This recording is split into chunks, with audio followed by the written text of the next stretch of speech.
Good morning, everyone. Welcome to the Smashy Business Show. I'm Warid Ahmed. And I'm Abdul Majid. And it is February 11th today. It's a Tuesday. And our topics for today are absolutely great. So firstly, we have Tabby. So Bloomberg reported that they are possibly considering an IPO. And secondly, Etihad is going to list soon. And finally, Leap is doing absolutely great.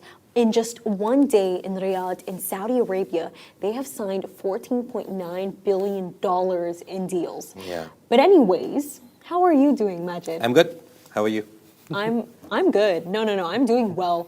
I've just been having, to be honest with you, reflections lately. Majid, you know that term like, you use it. Of course you know it. That term that's like the world doesn't revolve around you. I use it too, by the way. And you know, there was a lot of people that I used to critique for being so self-obsessed. Yeah. But then I had this like really deep realization of you succeed more when you're self-obsessed with your own life. When your life actually revolves around you. Because if your own life does not revolve around you, don't you think that's kind of weird? Because then, you know what that means? Because your life does not revolve around you and you're not focusing on your own self, you're focusing on other people and what they're doing and the skills that they have and the opportunities that they've gotten and how their life story has impacted the way that they've become. And do you understand what I mean? You're not focused on yourself because and you know why I really do believe in what I'm saying. I've been in situations before where I'm with another person and we meet a wealthy person and they tell us about the great achievements that they've had, and I'll respond by saying, you know what, man, like I'm really happy for you. Like I'm glad it worked out for you. And by the way, I'm truly so glad. Like I'm not somebody who I don't experience envy. I don't get envious. I really don't care. And then the You're person lying. Not really. Every human being at some point of course goes through it. I get what you mean, but there's But how you balance it out or how you Exactly. counter it is the main thing. See, Everyone, of course, you have to go everyone through the spectrum experiences of it, emotions. but it's kind of this thing of I don't care that much.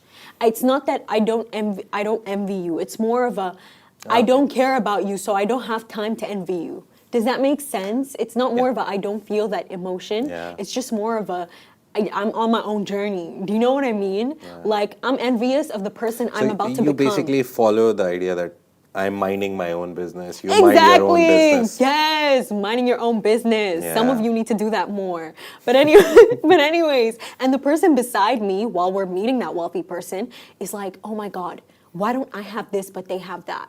And then they'll follow the route of they have this because of the fact that they were raised this way or they were given these opportunities that I didn't have. And I think that mindset is honestly, by the way, so ridiculous. I don't agree with that mindset. I think there is truth to it. Of course there is, that certain people have reached to the points that they've reached because of the fact of, you know, upbringing, you know, being given certain privileges that other people don't have.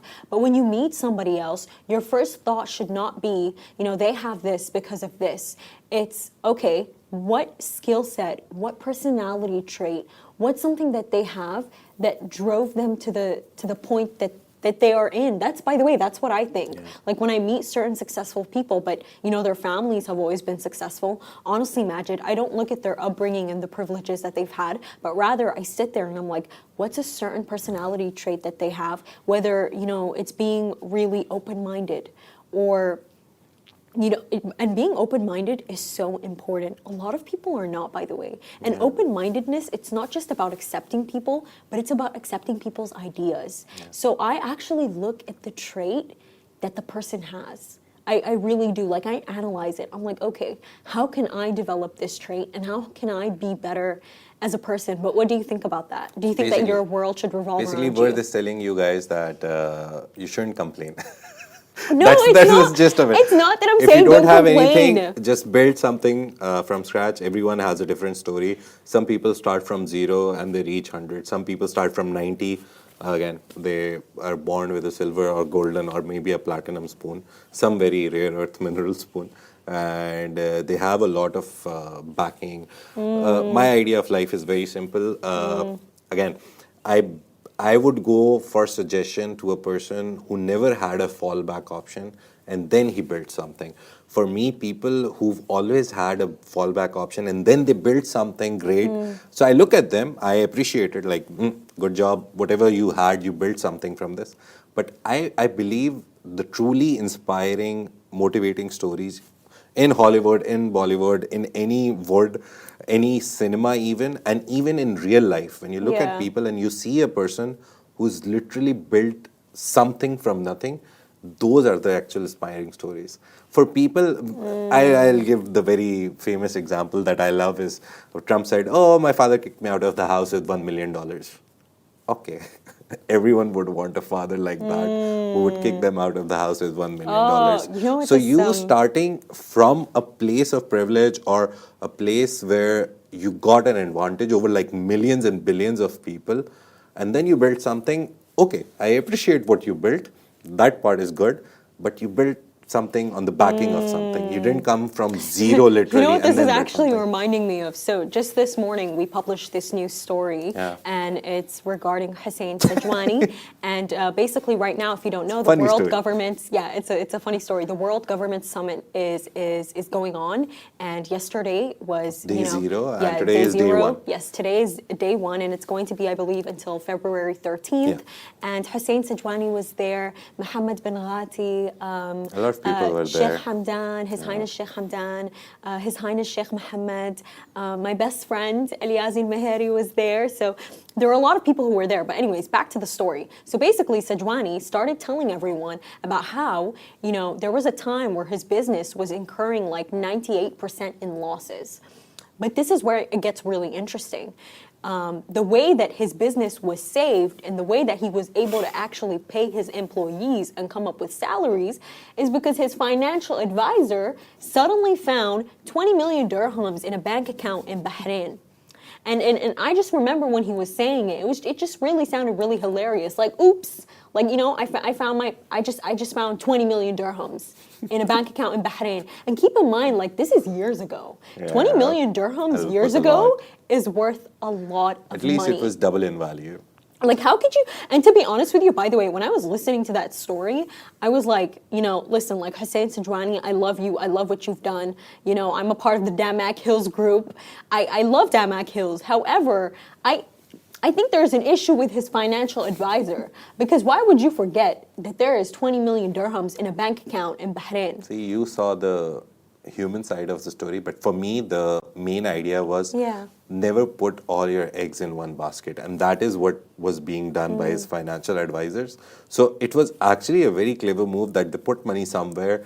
Obviously, when you put so much money into a bank, you get interest, compound interest. You build a lot of money over the money that you already have. And most probably that money may be in some kind of fund where it was generating more money. So he didn't put all his eggs in one basket. So imagine if that $20 million was in the Mac accounts, he would have lost that too.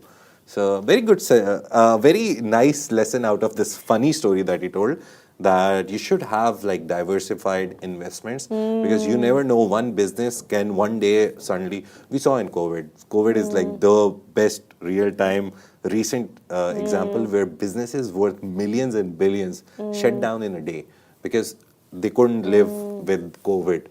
Events industry completely shut down. You know, it's not even just COVID, Majid. It's also like wars. Like I see this very clearly in Sudan. For underdeveloped nations, war. Where I'll give you an example. Like, for example, I know this business in Sudan. It's basically known as the Saeed business. Okay. They're really big giants, by the way. They basically do like chairs, biscuits, like chips, like any kind of all that good stuff. They have it. And you know what basically happened when the war in Sudan hit?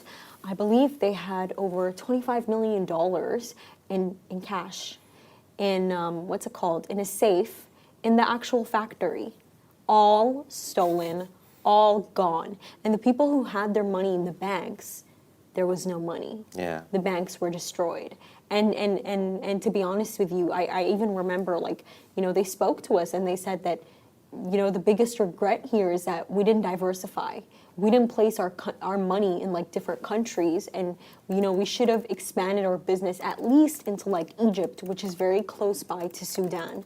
So no, I think you're definitely right about that. But just like getting back to today's topics, for the first one, I know that this is close to my heart. I know that it's close to many of your hearts. It's about Tabby. And Tabby's story, it's very inspiring because it's one of the first buy now, pay later platforms in this region. But let me tell you what actually happened. First of all, it's Saudi Arabian based, and basically Bloomberg reported that they are preparing for an IPO. And this is big news because of the fact that like just last year in their funding round, they were valued at $1.5 billion. And it's really big. It's crazy. But it's just really beautiful to see because imagine for me, Tabby, quite literally popped out of thin air.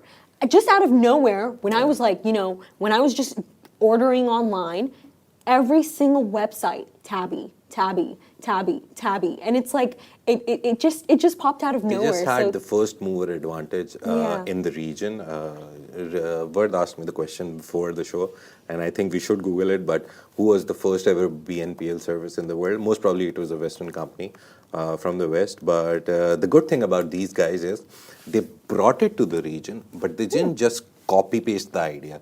They localized it in the form of interest fee payments, in the form of Sharia compliant payments, because interest in Islam is haram. So they brought it and they localized it. That is why their success is so much bigger in this region. And Tabby has a very long story, but very short. Hussam Arab, he's the guy who is behind the whole idea. The main thing is Tabby was in Dubai. Tabby started in Dubai, but they found that their biggest user base was in Saudi Arabia. And then there comes the point of IPO. They wanted to list here. Obviously, wherever you're based, wherever your head office is, you want to list in that place. If you think that that's the best place to invest in and get money from the people. But their biggest user base was Saudi Arabia. So 2023, they moved to Saudi Arabia, and now Saudi Arabia is their headquarters. So that's the good part. But then I think there's another motivational factor in their moving. It's not just that they had a lot of Saudi users. It was also that Saudi Tadawul market is bigger. So when you talk about DFM is one of the smallest markets in the region. ADX, EGX30, Egypt, Abu Dhabi's financial market, ADX, Saudi Tadawul, even Saudi's parallel market, which is for the small startups and small SMEs, Nomu, that's even like nearly as equal to DFM. Obviously, DFM is a new market. They're trying to grow. Kuwait's Bursa, which is also Kuwait's stock market. We have Oman, Bahrain. We have a lot of markets here. But Tadawul is the biggest. And Saudi Arabia as itself is a bigger economy. So I guess it was a very nice move from him to move from here, set a base, new base in Saudi Arabia. The main news out of this is they have hired a lot of banks. There's a whole list. Let me open it so I can tell you. So now, according to Bloomberg, they have asked HSBC Holdings PLC, JP Morgan Chase and Company, and Morgan Stanley. They've hired the banks, and this is like the initial process where you ask the banks to like evaluate the process and see how much can it be worth, how much we should ask for. And if you go with their last evaluation, which is 1.5 billion, maybe I think they would be asking for at least $1 billion also on the evaluation. But they can very easily raise 500 million right now. That's the main idea. Whatever your evaluation is, you usually raise 10 to 20% of it. But they're trying to float 20 to 30%. Again, not confirmed. It's just reported that they're trying to float between 20 to 30%. Whatever is finalized, we'll let you know as soon as we get the final number. Well, like, don't you worry, though. Yeah. There are more IPOs that coming, for everyone who's very money hungry. There's the Etihad IPO that's going to be listed very soon. But my question, I remember we did the discussion a long time back when you joined for the second time. Tabby. Do you believe in buy now, pay later? No, I do not. Right. You know, I remember there was this one situation where I was just at university, and then this one kid, and he was talking about how like, he works, but like obviously when you're that young, you don't make that much money. And he has a girlfriend, and he was like, listen, do you know what like helps me, you know, take out my girlfriend and like still take care of myself? I was like, what? He goes like, Tabby. No, sir. And then I'm like, what do you mean? He said, I tabby everything. Yeah.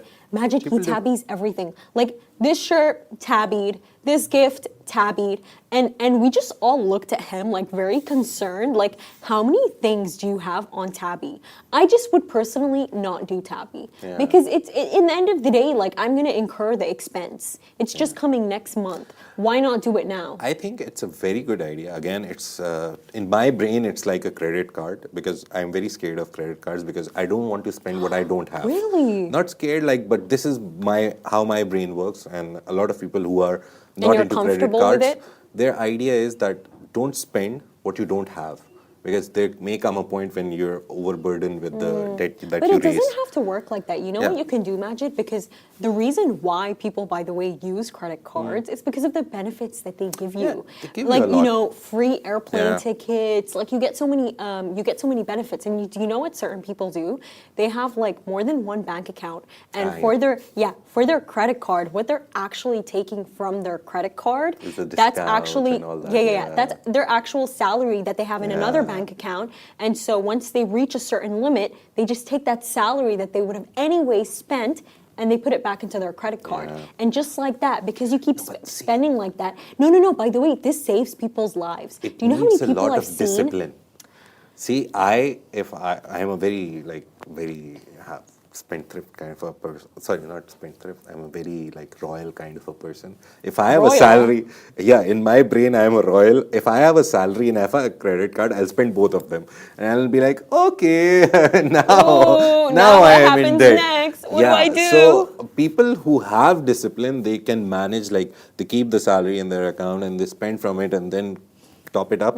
But I don't think I'm that kind of a person. I don't have that kind of discipline But in you my need life. to have that discipline. Yeah, financial discipline is very necessary if you want to By the grow. way, we're constantly speaking about how, all of our payment methods, our writing methods, everything has changed because of technology, correct? Everything has changed. But like Majid, the effect that it's having is actually horrid. Like I remember when I was like a bit younger, my parents would always like give me cash in my hand. You know, they'd be like, Ward, like here's 50, here's 100, go out with your friends. And me and my best friend were having this conversation and she was telling me how her brother, obviously now everyone has cards, we all have Apple Pay. And she told me how her little brother, like her mom gave him 500 and she told me that her siblings have no concept of money. And it's because of the fact that they didn't grow up like us, like you, where we get handed cash. Yeah. And so we know what's something worth. They grew up with that, that ting, like, you know what I mean? Honestly, it's so satisfying. I love it. I never use my card. I never use my card. Like my card, I don't even know where she is right now. I use Apple Pay all the time. By the way, guys, Magic does not use Apple Pay. He does not believe in it. Not The even point is, Samsung, Google. I no, don't use that's any wild. But Magic, like just the sound, that satisfying sound of like just Apple Pay being there. Oh, I love it so much. But those kids, they have no concept of it. And then she told me that her brother like spent that 500 as if it was just nothing. Yeah. And she told me that he does not understand because he uses his phone and he doesn't actually deep it. When you're handed cash in your hand, you count it and you that's see like the concrete. physical, That's concrete money. And then you're sitting there and you're like, wow, I'm worth much more than I actually am. Right? You know when you're holding cash in your hand and you're like, oh, I feel so rich, but like, no, you're not. You give 500, you buy something for 50, they give you 450 back, and you're like, okay, I'm rich. No, but I think the actual value of money, financial management is one of the biggest, most important topics that is not in our schools. And not by in the our way, curriculum. it starts from a young age. Yeah. It starts from a young age. Like if you are from a young age not able to manage your money and save up, it apparently like follows you into adulthood. It's a very basic idea, but the idea of pocket money, monthly pocket money, is financial management. You give a kid, like, this is the amount that you have for the month. I don't know how, survive. but you give them the food, all the other things you take care Yeah. of, but you give them like a certain amount and be like, go manage this month, save from it, eat all of it. I don't care. It's just yours. Do whatever with it. This is your financial independency that I'm instilling in you. But in Asian culture, it's not there. There's no concept of Even in our the culture, whole by the region, way. like Asia is a very big region. There is zero concept of pocket money. You just go there, I need this for this, and I'm like, okay, go. But you know what? By the way, a lot of parents are starting to do it, and the way Yeah. that I noticed it, You need to teach the your way kids financial the way that I money. noticed this, it's actually when I was a sales associate. And Majid, you know what parents were like doing with their kids? I remember like so many kids would come like running into Lush, and they're like, "I want a bath bomb, mom and dad," and then their parents would be like, "Okay, use your pocket money and buy it." And then you know what the kid would do? They'd pull out their wallet. I'd see them pulling out their really sad 100 bill, and that's the only bill that they have, and I feel really bad. And then they look at the bath bomb, and they look back at that 100 bill, and they can look at their use- parents, and their parents are like, so is that really what you want to spend your 100 on? A bath bomb that's going to be gone in one go. One bathtub, that's it, gone, dissolved. And then the kid looks back at their parents, and they just really sadly walk away, and I don't see them. But in the longer run, they will realize that the wants and the actual needs are different. So you need the money that you have, like 100 dirhams, for example. The first thing that you should spend it on is your needs, the basic needs. And then if you save something, then you go for Yeah, wants. I do So agree they're with getting a you. good lesson in life. But yeah, But this anyways, is the story. back to Tabby, something that yeah. we Just a small thing, just randomly remembered. Tabby Yeah. recently also has partnered with Dubai Government Services. So now you can pay your, I think, Emirates ID fee and all that stuff. The government services of Dubai, you can pay all the fees in 4 parts now as well. So Tabby has partnered up with them as well. So yeah. They're big. They're everywhere. They are very big. But Yeah. anyways, there is another big one that's going to happen soon. So Etihad Airways, owned by ADQ, is preparing to list 20% of its shares on ADX, Abu Dhabi Securities Exchange, as early as this month. Now, this IPO could possibly raise up to $1 billion, valuing the airline at around $5 billion.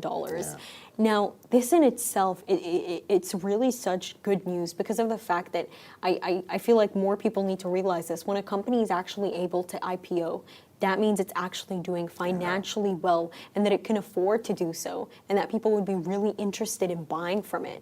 And I'm just really intrigued by, is it going to fall low, below the actual expected price or right above it? It's going to be an interesting one. Yeah. Etihad, first of all, sorry, I just remember who is the head of ADQ. I told you, Sheikh- whenever I say any name with Abu Dhabi in it, Sheikh Sheikh Fanoon Fahnoon? heads ADQ. Oh, It's wow. one of the sovereign wealth funds. Oh, so- wow. I see. Wow. So basically, he owns Etihad Airways. Yeah, An but, international holding yeah, company. so And Etihad- G42. There's a lot going on there. It goes deep. No, and it's very, to be honest, I was having this discussion with someone, and I was like, yeah, these guys own a lot of it. But I think with Royals owning a lot of stuff, there's a lot of accountability as well. And that is why these companies are doing really great. Because people under them, they will not lag in Yeah. work. They will Yeah. do the best of their work because they eventually know that someone from the royal family, His Highnesses, they own the company and they will come and question that what is happening, why are we in loss, or why is this a problem. So I completely agree with you somehow in agree that with the sense. idea of this. I do. And we also talked about it that Emiratis. Especially the royals in this country. Yeah. I truly believe that they have a magical hand. And Yeah. anything that they just wave their wand at, like, oop, it's perfect now. It's Yeah. absolutely perfect. Yeah. And we've seen it in so many projects. There's so many evidence to back stems this. from the idea that we have a small population of Emiratis in the UAE. Nearly 85% is expats. I won't say 90%, Yeah. that becomes too much. But the estimates are between 80 and 90. Everyone does an estimate.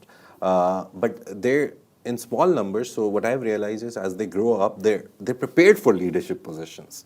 They are born and they are prepared from, like we were just talking about financial management. They're just from birth prepared for leadership positions, and that is why they're such nice leaders as well. They know how to manage money, they know how to manage people, they know how to manage businesses. So that's a really great thing for the people of the UAE who are the nationals here. And expats, obviously, we also get a chance to live in the world that they've built. It's such a nice world, to be honest. But coming back to Etihad, the main thing about Etihad is that it's one of the national carriers. It carries the UAE flag. It's Abu Dhabi-based airline. So obviously, when the IPO opens, it will be oversubscribed. One, it's nearly a surety. And again, not financial advice, but it's nearly a surety that it will be oversubscribed.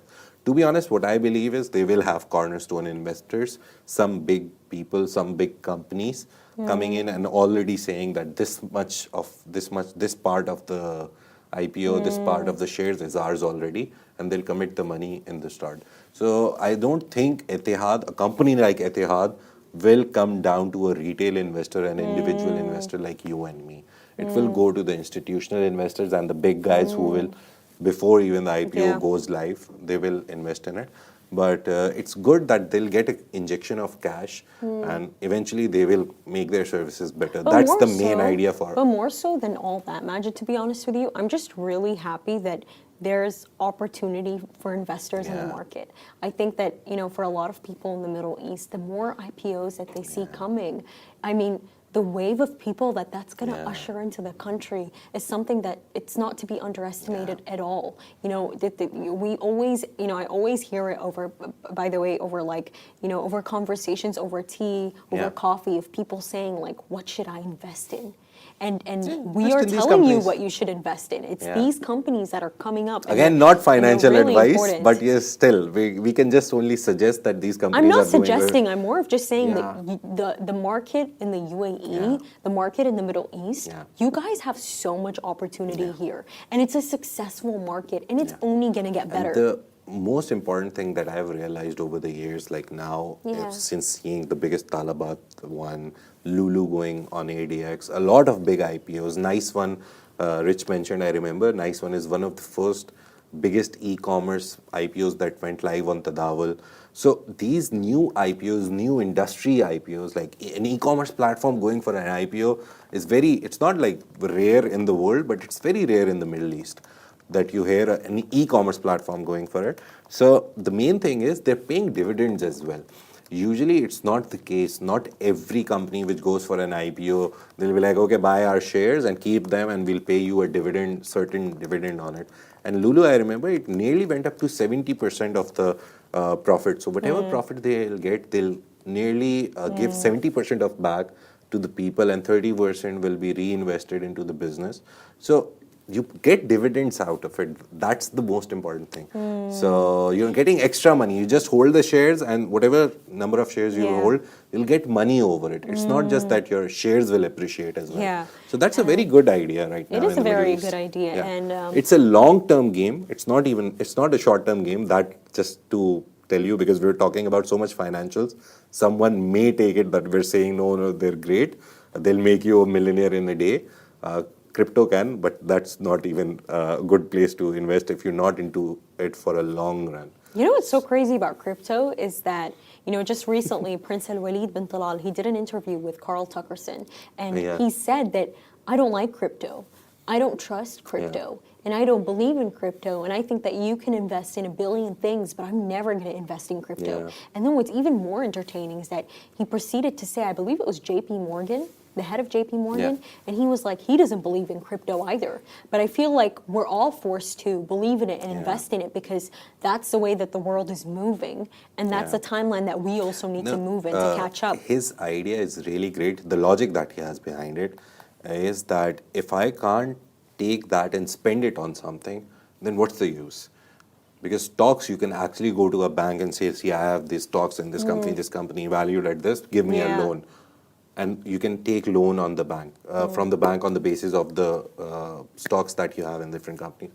You can't do it on the basis of crypto. And there's only a few number of countries which are like completely crypto friendly, and you go anywhere and you can pay with Bitcoin or any currency.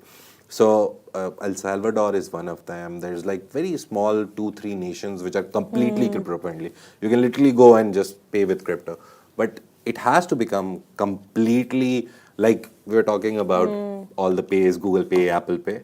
As soon as crypto becomes that everyone is paying in crypto and everyone is accepting crypto, which will happen like in at least 4 or 5 years. That's what I think. Then you will, Mr. Al-Walid bin Talal will 100% invest in it, because right now his logic works out that I can't buy anything in it, why would I hold it?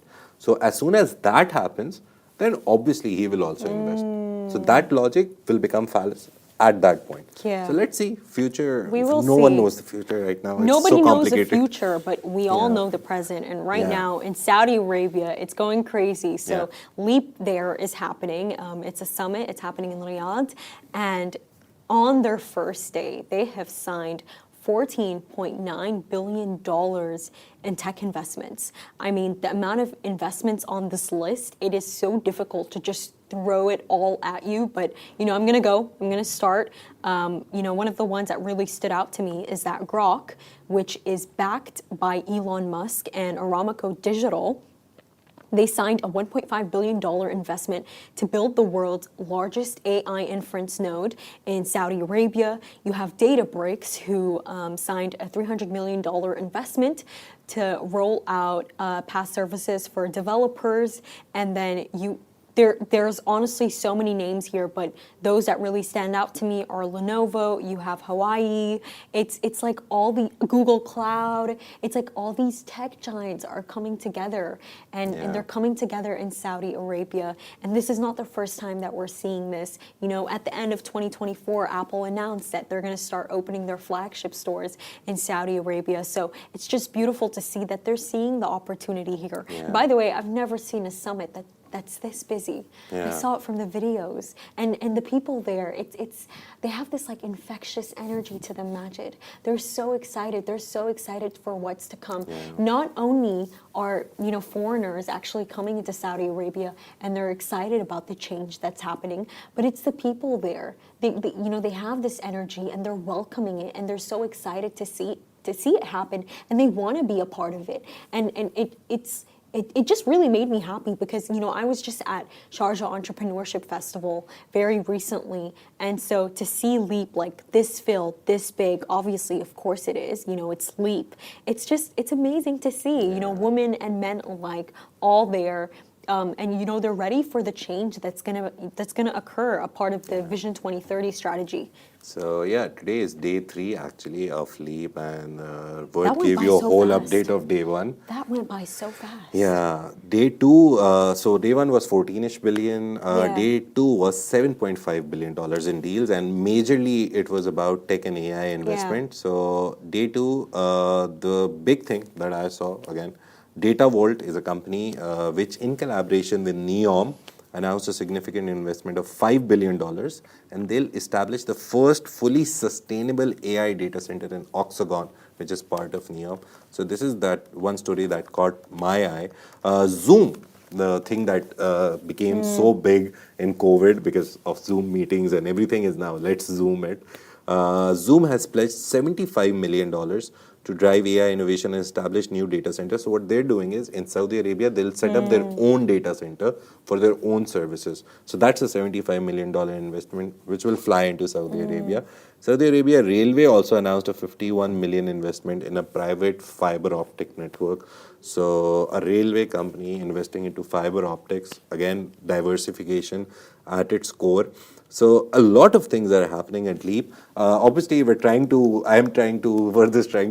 is trying to gather as much information, as many MOUs that have been signed, as many things that have happened, which are very important. And eventually in the future, like 1 or 2 years after, we'll see something happening because of these memorandums and these deals.